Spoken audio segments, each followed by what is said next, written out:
We get a lot of folks that they think that their skills aren't transferable. In the legal field, is there one skill that you think is transferable? As a lawyer, you're trained to think critically and not take it at its face value and see how can you take that and turn it into something that's positive for both of you. So I think negotiation skills and critical thinking skills are needed in any role. And I think that lawyers should not undermine that, because hopefully, if you're good, you're better at that than almost anyone. For a person that's feeling like they need to shrink themselves to move forward, what would you say? Look in the mirror and say, how does this serve me personally, and how does this serve the world? It doesn't. Obviously, you've made it this far in your life that you obviously have skills and passions that can be used to help anyone, including yourself. Welcome to Stuck, a show about changing your life without breaking the bank. I'm Rob Curtis, and I'm joined by my co-host Jamal Stockton. Each week we interview experts to help you build a toolbox of practical, actionable insights to change your career and find fulfillment on your terms. Today we're joined by Jan DAlessandro, who pioneered partnerships at AOL and Yahoo back when tech companies were trying to figure out how to work with artists and creatives. She's since founded Blue Jay Strategies and leads Pledge 1%'s equity initiatives, directing billions in corporate philanthropy. Jan's story is particularly relevant because she found creative ways to leverage her legal background far beyond traditional practice. Jan, welcome to the show. Welcome, Thank you so Jan. much, Rob. Thank you, Jamal.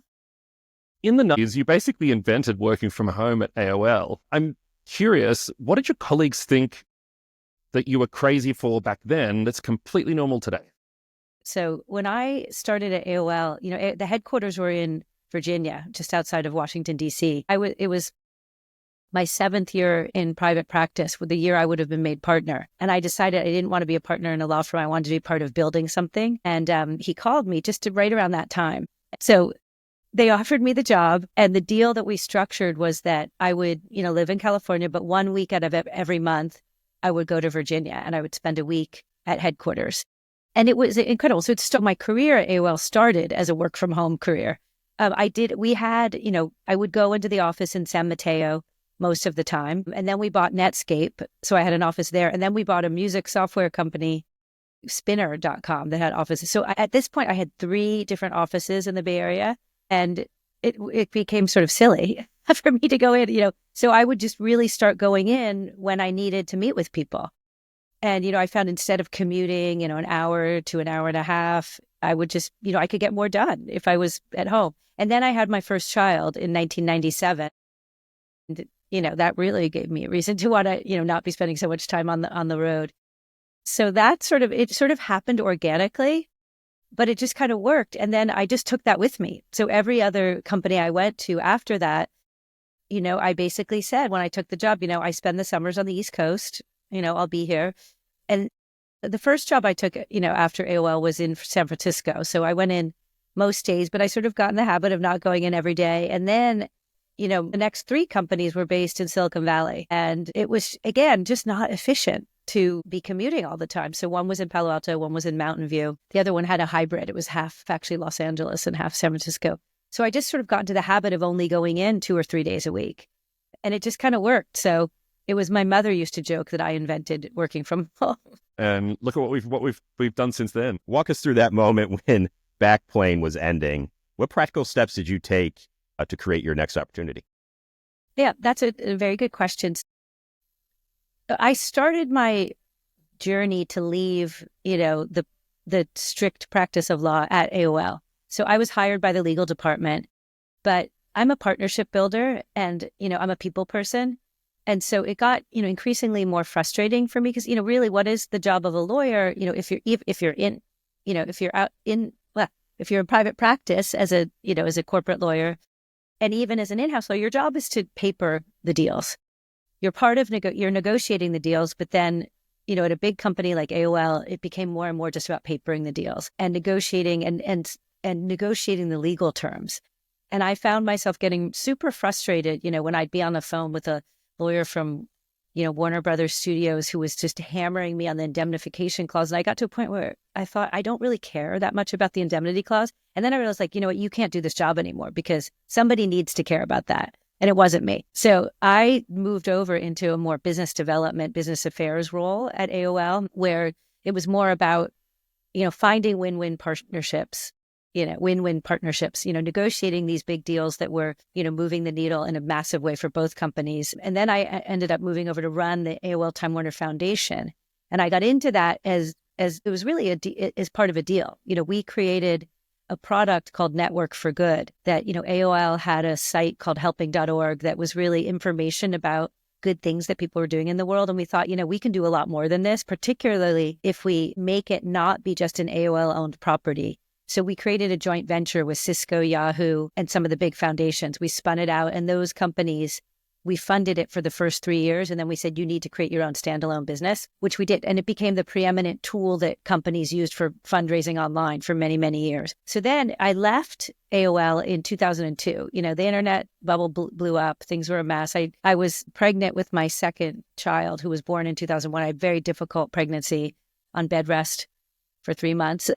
And anyway, so then I took off some time to be home with my kids. I left AOL, I was getting divorced. I spent 4 years home with my kids. And then when I went back in looking for work, it was sort of serendipity. I ran into someone at my kid's school who we were taking an adult Spanish class. And she said, "Oh, you're a lawyer? My husband just raised a bunch of venture money and he needs a lawyer." So we went in, and when I was hired by this company, because I had done both legal and business development, that was the role that they hired me into, was, VP of business and legal affairs. And so it was a hybrid role.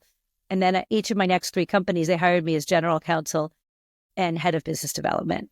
So because it was sort of ingrained into it. So that's what I did, for one of my companies was sold to Facebook. One was sold to Apple. As things go, one didn't make it, and then the company that Backplane was started by Lady Gaga. And that was a company. I did a brief stint in between my 3 startups at Yahoo, where I was running business development for sports, entertainment, and lifestyles. That was it.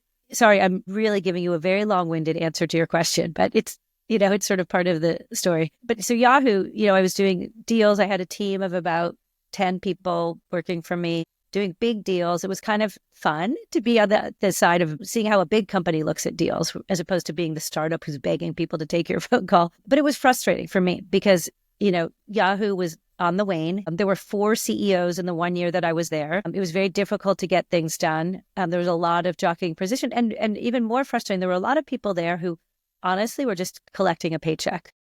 They didn't care. The company had lost its sort of true north. And so I was able to do some really cool things, and I loved my team, but I got really frustrated. And after a year, I had this opportunity to go work at a startup that was doing deals across sectors, the kind of deals that I like to do. So Backplane was a platform that was built to help anyone create their own social media network. And it was really, the idea was that if you are a fan of Lady Gaga's music and you go on Facebook or Twitter, she had 70 million followers on Twitter and 50 million on Facebook. But if you go on those sites and all you're doing is talking about Lady Gaga, your friends are going to get kind of sick at you. Like, oh my God, here you go again. Like, yes, we like her music, but enough. And so we built Backplane, and we powered the back end of littlemonsters.com, which was basically, in essence, her fan club. And so what it was 1 million of her super fans. And we did some really interesting tests where we showed that, marketing to your super fans really works. Built tools that, like, when they, Live Nation did a $25,000 ad buy on littlemonsters.com and sold out the tour in an order of magnitude faster than they'd ever sold out a tour before. They said that it was the best ROI on a $25,000 investment that they'd ever seen. We built tools that allowed the super fans to market onto the other platforms, things like that. So anyway, and then our mission was we said, all right, we don't want to be pigeonholed as a fan club platform. We want to be the tool that anyone who wants to create a private social network. So let's go out and do deals with the biggest brands in each vertical that we can. So we did deals with Cirque du Soleil and Condé Nast across all their verticals, the UN Foundation, Major League Baseball Players Association, Coca-Cola around soccer, and Major League Soccer, they're a big fan, anyway. So we did this, and to be honest with you, we ended up selling the company to a private equity firm after, I think I was there for 4 years when we sold it. What's interesting is, and this is true. I don't know if you've ever read Seth Godin's book, The Innovator's Dilemma. That was our problem, right? We were too early because companies were still in the world of counting likes on Facebook and counting followers on Twitter. And when we would, get the deals done and then go meet with the marketing teams, they didn't know what to do. They were being measured on how many followers did you get? They didn't know what to do with us. And so we tried to, we had a consulting arm, we tried to teach them, and it just wasn't a massive success, to be quite honest. So when I left, I thought, I don't think I want to jump into another operating role again. I need to pause for a moment. I've learned, I've been doing deals for many, many years. I have this sort of unique skill set in knowing how to do deals across the San Francisco Silicon Valley tech world and the New York media and publishing world and the LA entertainment world. And you know this, Jamal. I mean, maybe you do too, Rob. Like the nuances, right? In LA, you never have a bad meeting. You're amazing. Everything is like, and in New York, they're going to tell you you're an idiot the minute you walk in the room and no, this is never going to work. Right. But, and that's, I'm making light of it, but, there are certain nuances in what, each of the different industries care about and how they negotiate and things like that. So I decided that, I think, I'm going to take a minute. I'm not going to jump right into another operating role. I looked at, which I probably should have done. Like I was looking at jobs at LinkedIn and, Meta, Facebook, it was still called Facebook then, I don't know, Google, like that was a mistake that I made when I left AOL, turning down a job at Google before they went public because I wanted to be with my babies. But I was like, what would I do with all that money? Pay for therapy? I don't know. For the kids. Anyway, so when I was at Yahoo, I was doing all the music deals. And I met a guy named Jimmy Chamberlain, who's the drummer for the Smashing Pumpkin. And at the time, he was running a tech company in Chicago.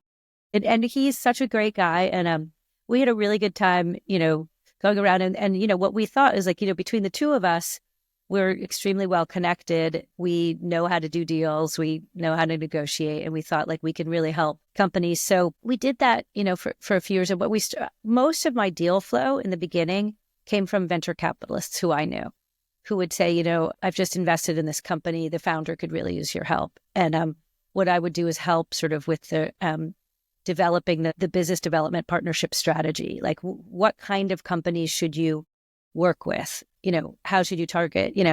Always, I prefer doing a few bigger deals than a gazillion little ones, but sometimes you have to do both. And so, and then because I, at this point, I can get to any company, I just know so many people and I, throughout my career. So it was great. And then after a few years, Jimmy ended up going, the Pumpkins ended up getting back together. So he ended up going back on tour with them. And so, we're still very good friends and, refer things, back and forth to each other, but he's really a touring musician again. And I found myself, really drawn more and more to purpose-driven companies. And I thought, this is great. I'm helping all these tech companies, but some of them, I won't say who, but I just didn't really care that much about what they were doing, and I thought, I really, at this point in my career, and I had, at AOL, I had a role that was very focused strictly on philanthropy.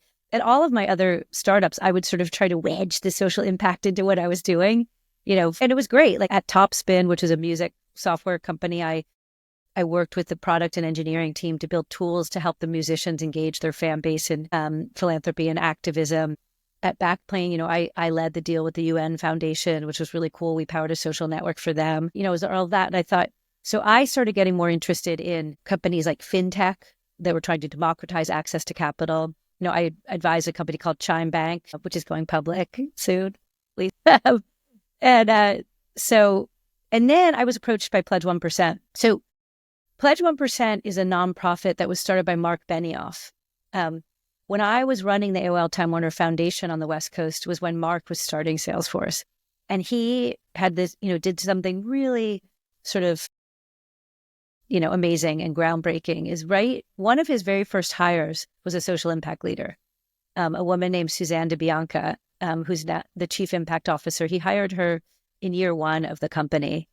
And they came up with this model where they said, we believe that companies have an opportunity and a responsibility to give back, and we want to make it easy.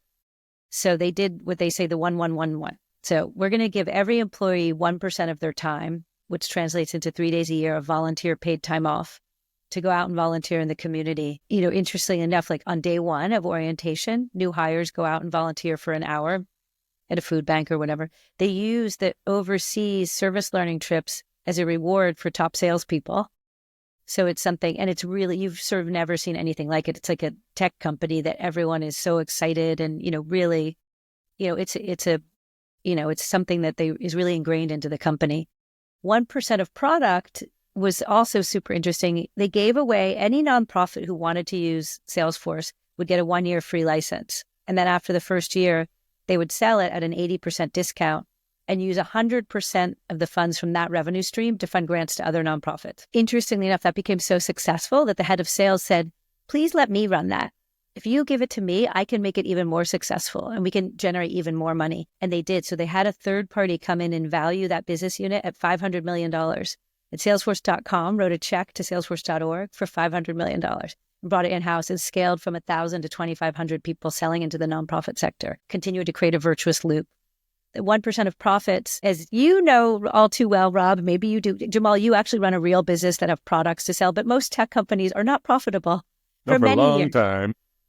By design, choosing to invest in growth, not profitability, that may be changing, we'll see. But so the 1% of profits, I'll tell you about Pledge 1% with that because it was not relevant in the beginning. So what Mark did is he said, I'm going to donate 1% of my company equity. So he did a warrant in between, I believe it was the Series B and Series C, that became exercisable when they had a liquidity event, whether it's an acquisition or an IPO.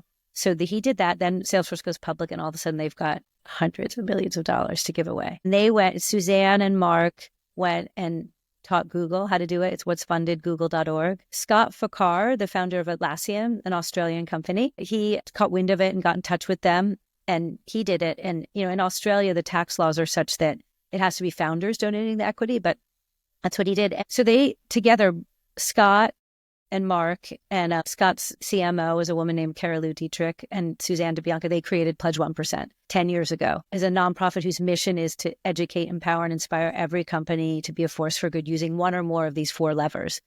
So I knew about it because, when I was running the AOL Time Warner Foundation, they were just getting started. And what they have done is so unbelievable and groundbreaking and has inspired so many companies to follow their lead.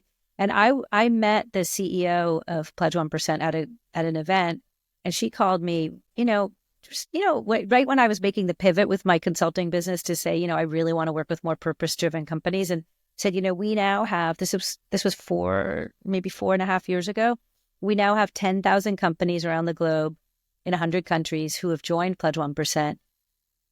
We have maybe about 10% do equity. But we have a small number, 8 or 9 companies who set aside equity and then went public and together have generated $250 million in new philanthropy. And she said, the challenge that we have is that if a company is already worth billions of dollars and so close to a likely exit, there's a feeling that it's too hard to get your investors to give up the dilution. So we need to figure out how can we inspire more companies. So I interviewed the CEOs of all these companies and their social impact leaders. And we wrote a playbook that we sort of codified into 2 different models, how a company could set aside equity to fund their work. The earlier stage companies will do what Mark did with a warrant. And the beauty of that is that, they can lock in the social impact dollars, but the company's ability to take a tax deduction occurs when they have the liquidity event, when they may actually be profitable and have an opportunity, do that. I love that too, if a company is likely to exit through acquisition, which 90% are, because then the shares don't, they're not at risk because a warrant is a legally binding instrument. You can lock in the social impact dollars. The only challenge is who gets to decide where the money goes, the acquiring or the acquired company. But we have ways to solve for that. And lawyers, that, Jamal. But what we did was that for the later stage companies, we created a model where we said, reserve the shares, disclose it in your S1, but then issue them in tranches over 10 years, 0.1% a year. And then what we did is we published this book, then we built a coalition we now have about 100 venture capitalists who are committed to supporting their portfolio companies and setting aside equity. And with these 2 tools, I've taken them from $250 million to $2.5 billion in new philanthropy created by companies, following this model and building social impact programs, engaging their employees, engaging their customers. And what we see is that it's one of the most impactful things that companies can do to attract and retain top talent. So anyway, as you could tell, I'm so excited about this. I could go on and on.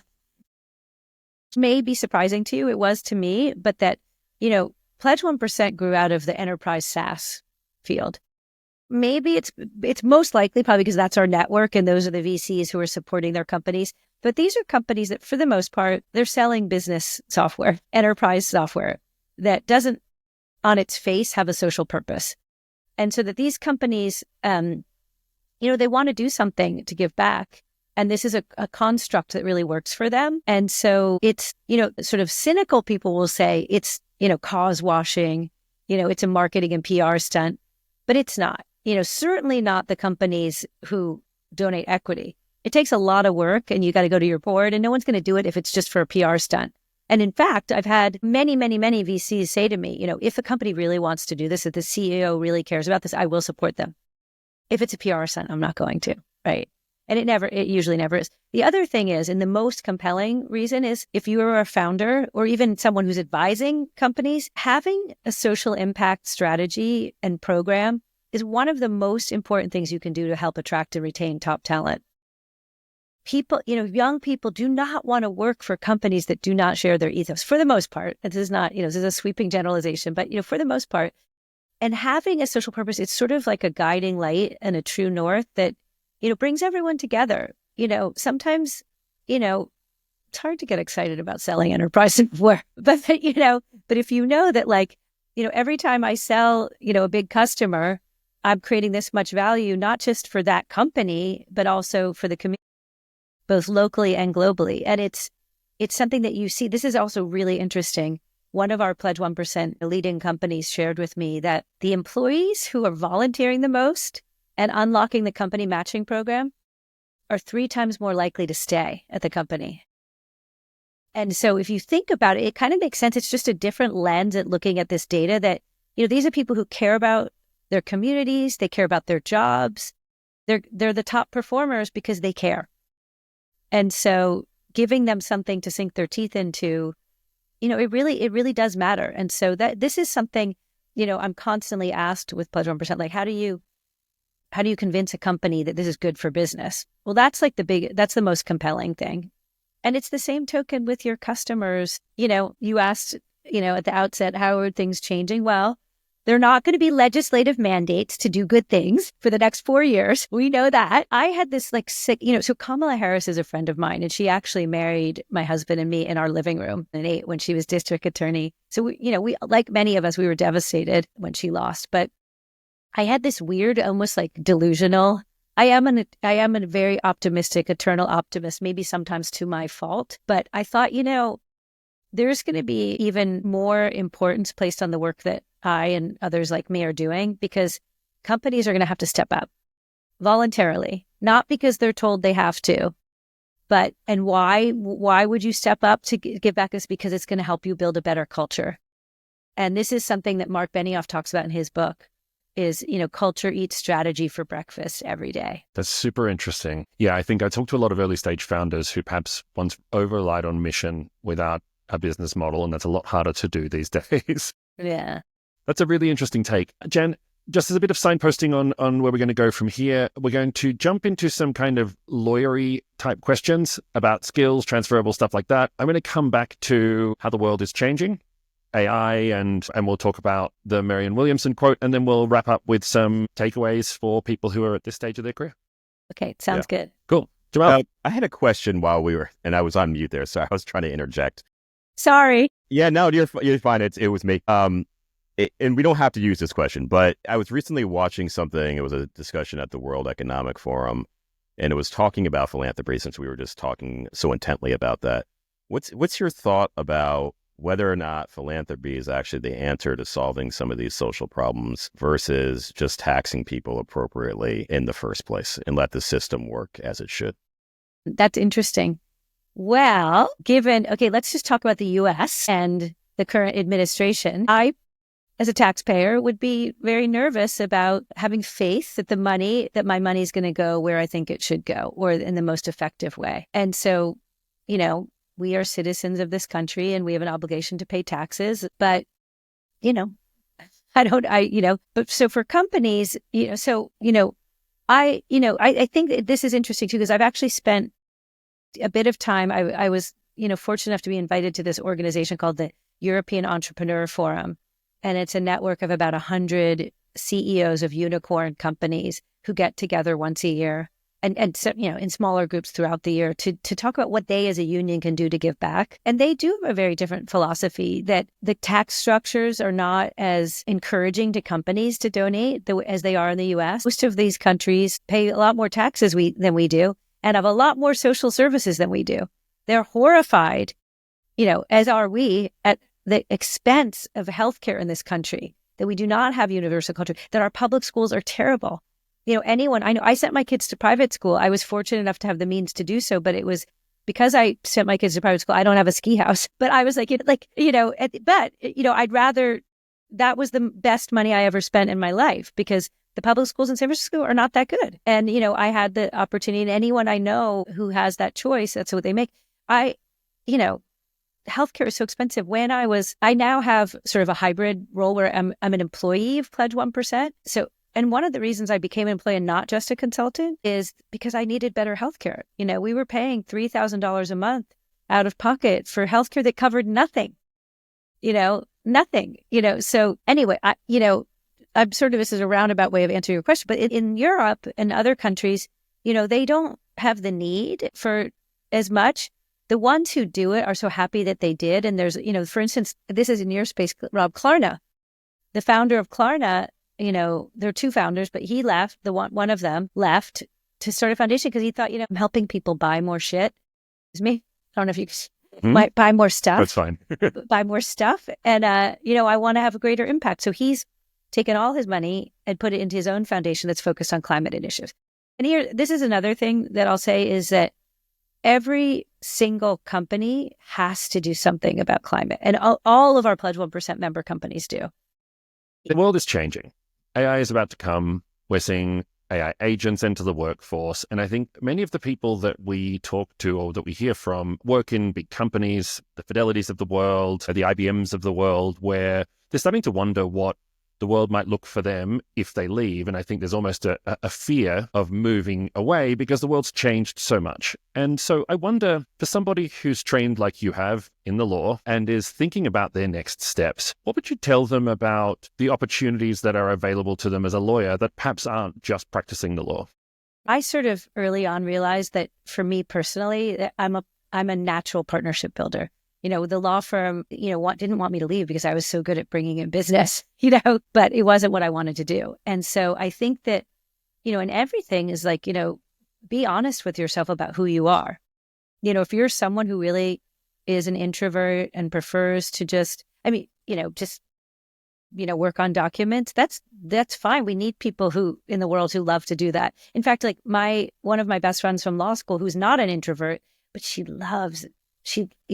became a partner and a bankruptcy, she was a bankruptcy partner at a big New York law firm. For me, when I worked I worked at White & Case in New York, I wanted to shoot myself in the head when I would get these 800-page documents. She loved it. She loved being smarter than everyone and finding the thing that no one else saw. I wanted to kill myself. And she's not an introvert, but she loved it. So there's a place for everyone. And I think that in anything that you do is you got to be honest with who you are and do what you love doing. Do what comes naturally to you. I feel so fortunate that sometimes my work doesn't even feel like work. I would probably do what I'm doing even if I wasn't getting paid. I do have, financial needs that must be met. So it's important to me that I, have jobs that do pay me, but I would probably do a lot of what I do anyway. The other thing is, I think, you mentioned AI, and I think that's really important because I live in San Francisco. We've had a tough time with the homeless problem and everything else, but I believe AI is what's going to bring this city back. Anyone who is, we should be scared about AI because it is massive, but it's here to stay. It is going to change the way that we do everything. And if you look at, I don't know if you know this company, Anthropic. I use them every day. Right. They're amazing, right? And their mission about creating responsible AI and that they're about trust and safety. That's so important because AI does have opportunity to put in the hands of wrong people, and it will be put in the hands of wrong people, bad people. We went through this when I was at AOL. I think it's the same thing that for people looking, to make a career switch, look at what you're spending your free time doing. If you're someone who spends a lot of times outdoors, hiking, biking, surfing, whatever, there are jobs to be created in anything. Anything that you love to do, there's a job. Somebody's doing it, And it doesn't have to be, that's just an example. If you're interested in the arts, maybe look at that. Looking at how AI is going to be used in the arts is fascinating. My husband is a filmmaker and he's worked in advertising and this and that. To think about just, I don't know, I would say anyone today who's looking for a career switch, go take a course on how AI is being used in the industry that you care about. There's going to be so much opportunity.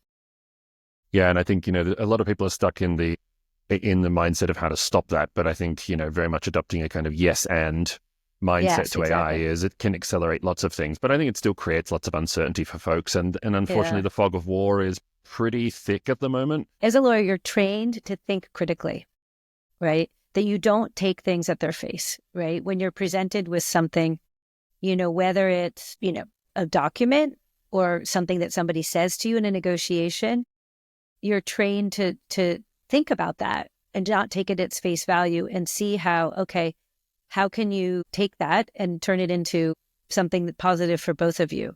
If you're a deal person, you're negotiating with the other side. As a leader, you're negotiating with your team, with your boss, with your colleagues. If you're at a tech company, you're negotiating with the product and engineering team to build what you need for your deal, if it makes sense, for the company, all of that. So I think negotiation skills and critical thinking skills are needed in any role. And I think that, lawyers should not undermine that, because hopefully if you're good, you're better at that than almost anyone. One of your favorite quotes is, "You're playing small doesn't serve the world," a Marianne Williamson quote. So for a person that's feeling like they need to shrink themselves to move forward, what would you say? Well, I would say is look in the mirror and say, well, how does this serve me personally? And how does this serve the world? It doesn't. If you think that obviously you've made it this far in your life, that you obviously have skills and passions that can be used to help anyone, including yourself. So I think why I love that so much is it says, we have to be honest, like we all face moments of insecurity and, despair and thinking like, if you leave a job or lose a job or your child is not nice to you one day. Now, my kids are older now and they're so nice to me now most of the time. But like when they were younger, they weren't always, and you think, or somebody else isn't nice to you. That you think, but you think like that you can't live in that place. You have to live in a place. And I just, I've started meditating. There's a lot of different, coaches and this and that. But, what meditation practice does for you is it teaches you to focus on gratitude, forgiveness of yourself and focusing on, what do you like about yourself? What are you grateful for? What do you like about the people around you? I also, Sheryl Sandberg, when she lost her husband, she wrote this great book, and she said that she started a gratitude journal every night, writing down what she was grateful that happened that day, just pulling herself out of the depths of despair of losing her husband, and how it was like step by step that, when she would even write, like, I was grateful for that piece of chocolate cake, that I had. It made it taste even better, because she's like, I'm going to write about this in my journal tonight. So she almost got to experience the joy twice. We're celebrating one of my best friends tonight, who's the most generous person you've ever met. And people, there's parties for her every single night because people want to give back to her because she gives so much to everyone else. And that's sort of how I feel about every day. Every year, when we try to come up with our New Year's resolutions, I always come back to the same one: is assume goodwill and spread good cheer. And I think that's one of the worst things in this world is when people think that someone has, treated them badly or dissed them. It almost never has anything to do with you. It always has to do with, like, maybe they got in a fight with their spouse, or somebody got sick, or they lost someone. It has nothing to do with you. And so just don't take things personally like that, and just think about how you can, make that person feel better. That's awesome, Jan. Thank you so much. Thanks for watching Stuck. If something you heard today resonates with you, or if you have a question you'd like one of our experts, or even Jamal and I to help you with, send us an email or a voice note to stuck@213studios.com. And if you want to find more videos like this, check out our growing library of interviews and expert advice. And please subscribe to our channel. Your support means the world to us and allows us to continue to bring you amazing content. You can also follow our journey and get weekly insights by subscribing to our Substack newsletter. And don't forget to follow us on Apple Podcasts and Spotify. Until next time, remember, it's never too late to make a change.